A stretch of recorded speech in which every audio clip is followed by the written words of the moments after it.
ரொம்ப அழகா சிரிப்பாரு.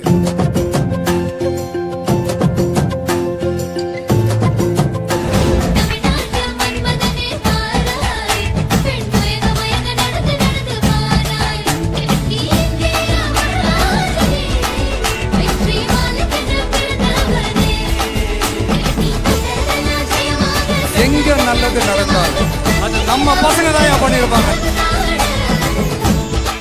என்னுடைய கனவெல்லாம் சினிமா நடிப்பு தான். அதை நோக்கி தான் என்னுடைய பயணம் போயிட்டு இருந்தது. ஒருவேளை தலைவா தலைவா உயிர் நீ தலைவா, நீங்க ஆணையிடுங்க, நான் செஞ்சுட்டு போறேன்.